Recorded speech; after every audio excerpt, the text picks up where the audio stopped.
രാജ്യം കനത്ത ജാഗ്രതയിൽ തുടരുന്ന പശ്ചാത്തലത്തിൽ തലസ്ഥാനത്തും സമാനമായ ജാഗ്രതയാണ്. ശശി തരൂർ എം പി എന്നോടൊപ്പം ചേരുന്നു. തിരുവനന്തപുരം വിമാനത്താവളത്തിൽ നിന്ന്. താങ്കൾ ഡൽഹിയിലേക്കാണോ? ഞാൻ ഡൽഹിക്കാണ്. അവിടെ ഒന്ന് രണ്ട് ചടങ്ങും ഒക്കെ ഉണ്ടായിരുന്നു. ഒരു സമയത്ത് ഒരു കമ്മിറ്റി മീറ്റിംഗ് വിളിക്കാനും കൂടി വിചാരിച്ചതായിരുന്നു. പക്ഷെ നമ്മുടെ സർക്കാരിന്റെ എല്ലാവരും ഇത്ര തിരക്കിലിരിക്കുമ്പോൾ അവരെ ഉപദ്രവിക്കേണ്ട വേണ്ട മീറ്റിംഗിനെ ഒഴിവാക്കി. എന്തായാലും ഡൽഹിയിൽ 3-4 ദിവസങ്ങളുണ്ടാവും. അതാണ് എന്താണ് നിലവിൽ കിട്ടുന്ന ഒരു വിവരങ്ങൾ എന്താണ് ഡൽഹിയിൽ നിന്ന്? അല്ല, വിവരം കിട്ടുന്നതൊക്കെ ഇത് ഒരു ഗൗരവമായ ഒരു വിഷയം തന്നെയാണ്. നമുക്കറിയാമല്ലോ, നമ്മളുടെ ആഗ്രഹമായിരുന്നു ഭീകരവാദികൾക്കൊരു സന്ദേശം അയക്കുക. എന്താ സന്ദേശം? നിങ്ങൾ ഞങ്ങളുടെ രാജ്യത്ത് വന്നിട്ട് ഞങ്ങളുടെ ജനങ്ങളെ കൊന്നിട്ട് മിണ്ടാണ്ട് പോവാന്ന് വിചാരിക്കരുത്. അതിനൊരു മറുപടി ഉണ്ടാവും, ശക്തമായ മറുപടി ഉണ്ടാവും. ആ മറുപടി കൊടുക്കാൻ മാത്രമേ നമുക്ക് ഉദ്ദേശമുണ്ടാകുന്നുള്ളൂ. നമ്മുടെ ഒരു വലിയൊരു നീളമായ ഒരു യുദ്ധത്തിനൊന്നുമല്ല നമ്മൾ ഇറങ്ങിയത്. നമ്മളുടെ ഒരൊറ്റ ആവശ്യമായിരുന്നു ഒരു പാഠം പഠിപ്പിക്കുക, പെരുമാറി നിൽക്കുക. പക്ഷേ പാകിസ്ഥാന് ഇതിനെ ഒരു യുദ്ധത്തിന്റെ രീതിയിൽ കൊണ്ടുപോയാൽ അവർക്ക് നമ്മൾ തിരിച്ചടി കൊടുക്കേണ്ടി വരും.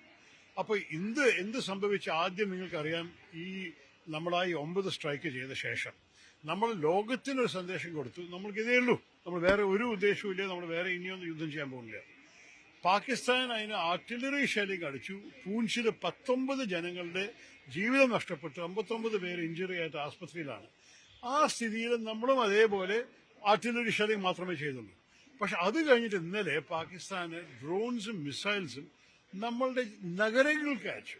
അത് നമ്മളുടെ മിലിറ്ററി ബേസസ് മാത്രമല്ല, നമ്മുടെ നഗരത്തിൽ ജനങ്ങൾ താമസിക്കുന്ന സ്ഥലത്തും കൂടി അവര് ആക്രമണിക്കാൻ ശ്രമിച്ചു. അതിന് മറുപടി കൊടുക്കാതിരിക്കാൻ സാധിക്കില്ല. നിങ്ങൾ മനസ്സിലാവണം, ഈ കാര്യത്തിലൊക്കെ ഒരു രാജ്യത്തിനൊരു മാന്യതയുടെ ഒരു സെൽഫ് റെസ്പെക്ട് ഉണ്ട്, ഒരു സ്വാഭിമാനമുണ്ടല്ലോ. അപ്പൊ നമ്മളും അത് തിരിച്ചു കൊടുത്തു. ആ കൊടുത്തത് മാത്രമല്ല, ഞാൻ മനസ്സിലാക്കിയിരിക്കുന്നത് ലഹോറിന്റെ എയർ ഡിഫൻസ് സിസ്റ്റമിനെ നമ്മൾ പൊളിച്ചു കഴിഞ്ഞു. അപ്പൊ ഈ സ്ഥിതിയിൽ പാകിസ്ഥാന്റെ കയ്യിലാണ് ഇനി നീട്ടണോ, ഇനിയും നിങ്ങൾ ചെയ്യണോ, ഇനി ചെയ്താൽ ഇനിയും അടി കിട്ടും. അത് സത്യം തന്നെയാണ്. അല്ല, ചൈന പാകിസ്ഥാനെ ബാക്ക് സപ്പോർട്ട് ചെയ്യുന്നു എന്ന തരത്തിലുള്ള അഭ്യൂഹങ്ങൾ പുറത്തേക്ക് വരുന്നുണ്ട്. അല്ല, ബാക്ക് സപ്പോർട്ട് എപ്പോഴും ഉണ്ടായിട്ടുണ്ട്. പറഞ്ഞാല് അവര് ചൈനയിൽ നിന്നാണ് അവരുടെ പ്ലെയിൻസും അവരുടെ ടെക്നോളജിയും അവരുടെ എയർ ഡിഫൻസ് സിസ്റ്റം ഒക്കെ മേടിച്ചിരിക്കുന്നത്. അതെല്ലാം പണ്ടേ അറിയുന്ന ഒരു കാര്യമാണ്. അത് ഇന്നലെ മിനിങ്ങാന്നോ കിട്ടിയതല്ല, ഇതൊക്കെ മുമ്പേ ഉണ്ടായിരുന്ന കാര്യങ്ങളാണ്. അതെങ്ങനെയാണെങ്കിൽ ആൾക്കാർക്ക് പറഞ്ഞൊരു റഷ്യക്കാരുടെ പ്ലെയിൻസും ഒക്കെ നമുക്കുണ്ട്, ഫ്രാൻസിന്റെ പ്ലെയിൻസ് ഉണ്ട്, നമുക്ക് റഷ്യൻ എയർ ഡിഫൻസ് സിസ്റ്റം ഉണ്ട് S-400. അത് ഭയങ്കര സ്ട്രോങ് സിസ്റ്റമാണ്. അപ്പൊ ഈ പാകിസ്ഥാനി മിസൈൽസ് വരുമ്പോൾ അതിനെ തടുക്കാനും ബ്ലോക്ക് ചെയ്ത് പൊളിക്കാനുള്ള കഴിവുള്ള മിസൈൽസ് ആണ് നമുക്കുള്ളത്. ഈ കേന്ദ്ര സർക്കാരിന്റെ ഭാഗത്തുനിന്ന് ഇപ്പോൾ ഉണ്ടായിക്കൊണ്ടിരിക്കുന്ന ഡിപ്ലോമാറ്റിക് ആയിട്ടുള്ള തീരുമാനങ്ങൾ അത് അങ്ങ് സ്വാഗതം ചെയ്യുന്നു. എങ്ങനെയാണ് കോൺഗ്രസ് എന്നെ നോക്കിക്കാണുന്നത്? നോക്കൂ, ഞാൻ ഇന്നലത്തെ ഓൾ പാർട്ടി മീറ്റിംഗിൽ ഉണ്ടായിരുന്നില്ല, എനിക്കറിയില്ല എന്താ അവർ പറഞ്ഞത്.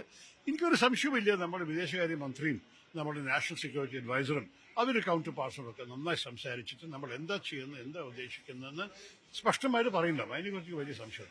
അതായത് ഇതുമായി ബന്ധപ്പെട്ട് ആദ്യം ഘട്ടം മുതൽ കോൺഗ്രസിന്റെ ദേശീയ നേതൃത്വം ഉൾപ്പെടെ മുമ്പോട്ട് വെച്ചിട്ട് ഒരു വിമർശനം, ഈ പഹൽഗാമിൽ ഒരു വീഴ്ച സംഭവിച്ചിട്ടുണ്ട്, ഇന്റലിജൻസ് ഫെയിലിയർ ഉണ്ടായിട്ടുണ്ട് എന്നാണ്.